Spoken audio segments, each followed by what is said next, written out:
Okay, so I just finished watching Matt Moore of the Tampa Bay Rays. Can't say Devil Rays, they'd sue me.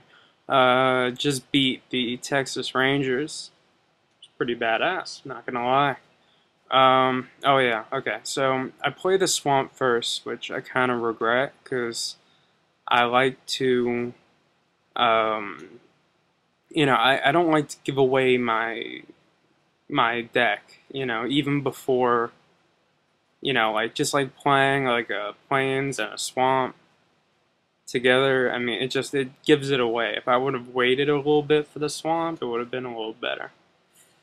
Now there's this Lord of the Unreal. I should Doomblade that because, well, I'll give it away. I mean, it's beast in this game at least, but I wouldn't be putting this up if I didn't win. And since I don't lose 4-3-2-2s, I'm pretty much a badass. So, you know, um, so I play my little Griffin. I don't block because I think he has a shock in his hand, but I don't know. So he plays his Bloodthirst creature. Now I'm thinking that the Bloodthirst creature is probably the worst thing I'm gonna have to deal with, right? So I toss that out the front door, tell it to go get a job. It's like, I gotta kick that bitch out. You know what I'm talking about? Not getting no job. It's like one of those people on Maury all the time. It's fantastic. Actually watching this game makes me kind of depressed because, I'll be honest, I lose. I lose badly. I'm about to get my ass handed to me. See that right there? That's, barring me, you know, going into my collection and grabbing a Wrath of God and dealing with that creature myself, dealing with it in some way that it basically just gets around everything. I have absolutely no hope to win this game. I used the Doomblade too early. I would need 2 ring flushes to get rid of his Lord of the Dance, or whatever the hell it's called.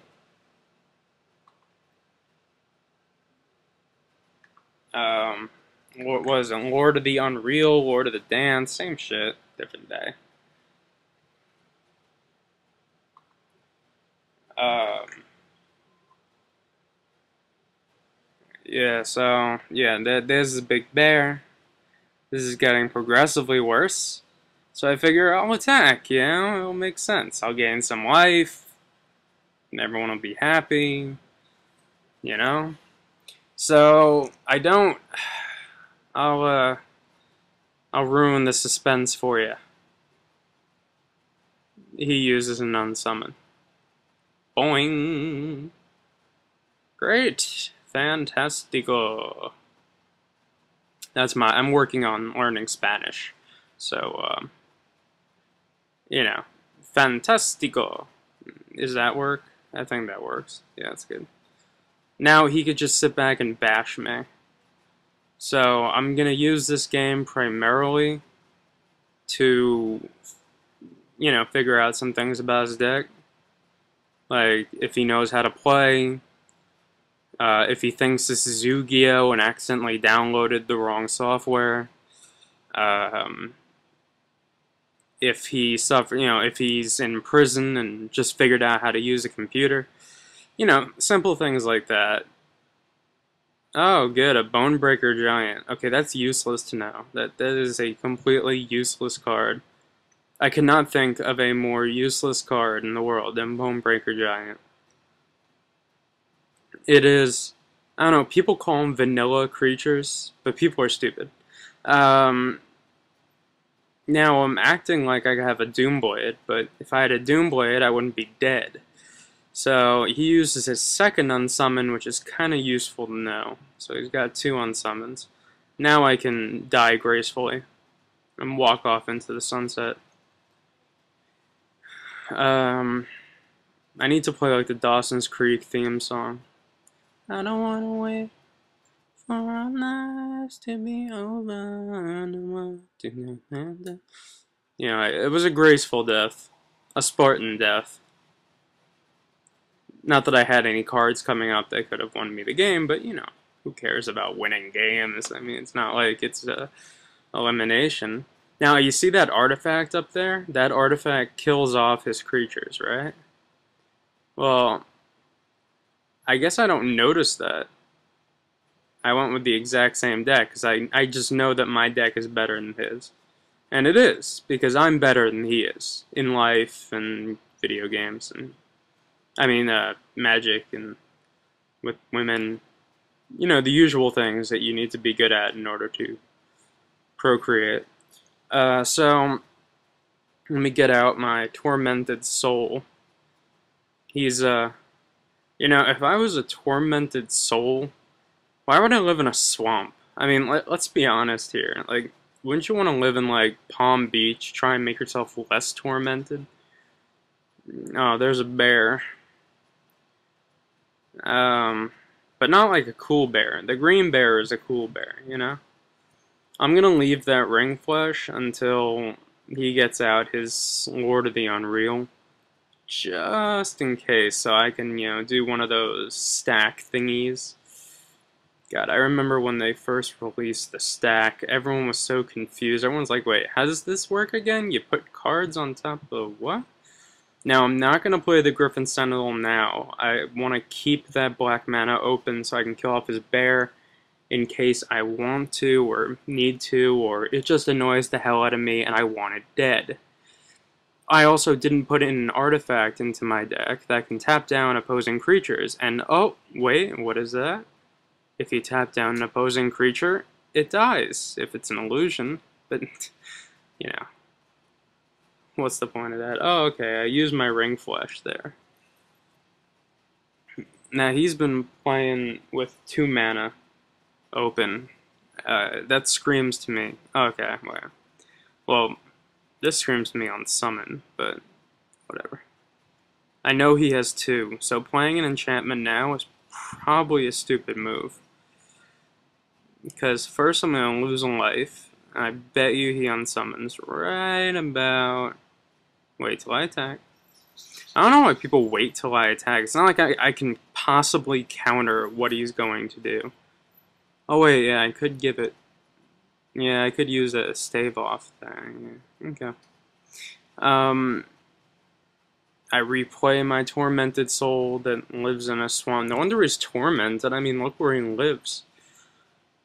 I mean, I'd be tormented if I lived there. Either that or Florida. Actually, that looks kind of like Florida. I'm not gonna lie to you. Now, I'm gonna play the Griffin Rider first, because I don't want it to get caught up in any tricks or anything. Plus, the Griffin Rider is less valuable to me than the Griffin Sentinel.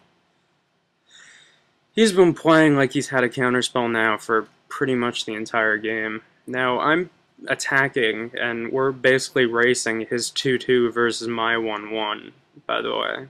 And that is not a fight you normally can win. But, okay, he plays that, which I don't really care much about. And I take some damage, then he attacks, and I take some damage. The cycle of life moves forward. I don't want to wait for our lives to be over. And now here's Baron Sankir.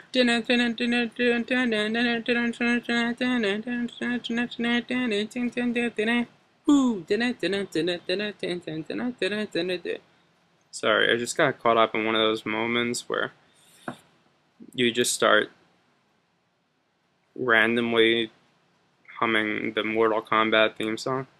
I'm surprised he doesn't have like an unsummon or something. Here's my Soren's Vengeance, but I don't want to play anything that can possibly give away my strategy, which is to deal more damage to him than he can to me.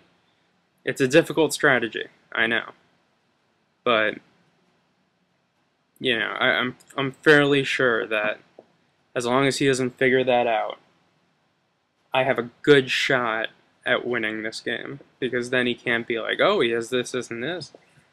Well, I'm gonna put my, you know, Blue Sun, Zenith, Red Sun, Zenith, Black Sun, Zenith, and Chancellor of the Norm Grand Chernobyl into my deck.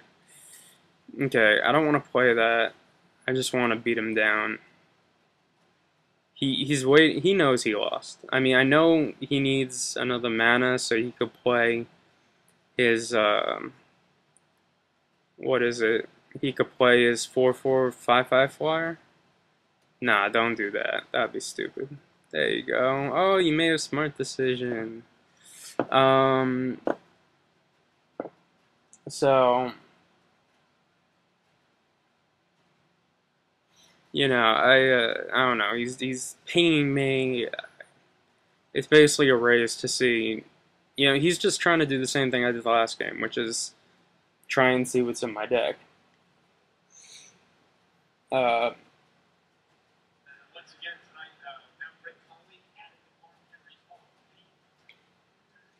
so, I mean, yeah, I won Fantastico, and I was drawing some good cards. So, yeah. Now I gotta wait till this next round's out. Now, have I discovered yet I have an artifact that stops his illusion creatures?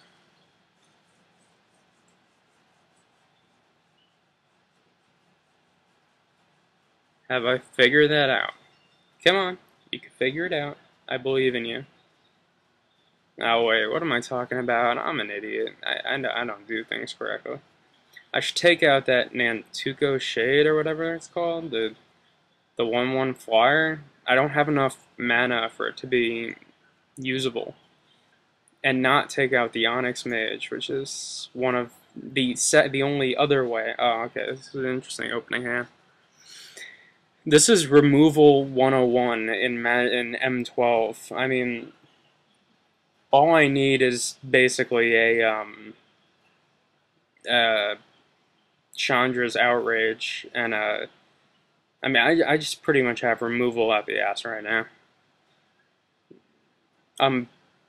You know. Now, this is a slightly questionable move on his part. Why would he play arguably his best creature now? I don't know. But he does. And, I'm not really excited by it. But instead of doing 3 damage like it should, I don't get his deck. Like, if he was blue, I saw tons of blue going around. Do I really kill it? Yeah, I Doombladed it. Yeah, the reason I did that after instead of before, I'll take the 1 damage. It's just I don't want to, if he gets out one of his Bloodthirst guys, like the 3/3 first striker, I want to make sure that I'll kill that instead of the 1/1 because the 1/1 really doesn't pose any problems. And I'm kind of happy that okay, good. Now I'm in a pretty good spot. I mean, I can yeah, that's a 2/6, so pretty much it would take a minimum of 3 turns for him to get a creature that could deal with that. And this is going to slow him down. He's basically dead. I have 2 pacifisms and a Assault Griffin. So I'm oh, I take that back. I have 3 pacifisms and an Assault Griffin. So I'm not too I'm really not too worried. It's just at this point deal 2 points of damage. Let him go, deal 2 points, wash, rinse, and repeat. It's really not difficult. People make Magic out to be so hard, and it's just so easy. Why do they ever reverberate in this thing? Sometimes just ask questions of people that you'll never get a good answer to. Like, why would you ever have that card in your deck? Not reverberate, but, like deflection or whatnot. It's well, that I think was the Ice Age version, but why would you put that in your deck? Like, Okay, yeah, for maybe like my Doomblade or something? I don't know. Either way, he's lost. He needs blue. His hand is probably filled with blue cards. You know, blue-red is never a combination that works, and just the sheer amount of blue cards I saw going around, he could have probably built a mono blue deck, since he was sitting right next to me. I don't get it, personally. But, whatever. Easy first round win for me. Not gonna argue. Normally I would, but I like this one. See you guys in the next round. Just give it a second. There I go. Peace.